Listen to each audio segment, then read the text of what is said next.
3 வேளை பசி எடுக்கும் போது சாப்பாடு ஞாபகம் வர நமக்கு அத விவசாயம் படங்களோட ஞாபகம் என்னைக்காவது வந்திருக்கா?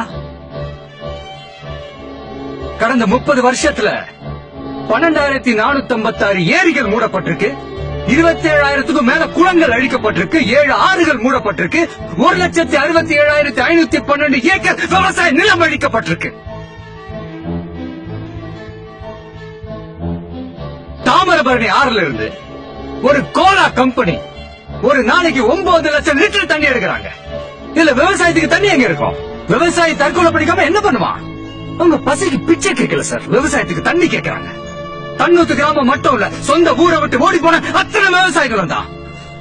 20 வருஷத்துக்கு முன்னால விவசாயம் பண்ணவன் இன்னைக்கு சிட்டில கோயில் வாசல பிச்சை எடுக்கிறான், பாலத்துக்கு கீழே துணி துவைக்கிறான், சாக்கு நாடுறான்.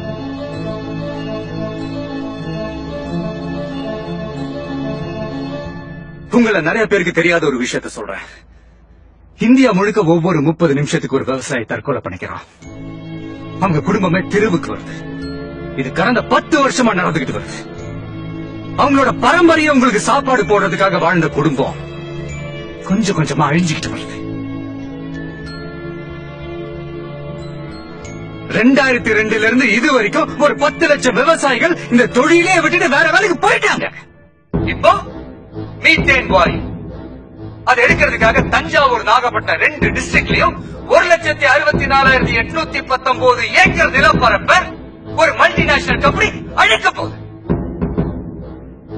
அந்த விவசாய குடும்பம் எல்லாம் பசியில சாக போகுது. எங்க அரிசிய உங்க தட்டு கொண்டு வர முடிஞ்ச எங்களால எங்க கஷ்டத்தை கொண்டு வர முடியல. தற்கொலை என் மதத்திற்கு எதிரானது.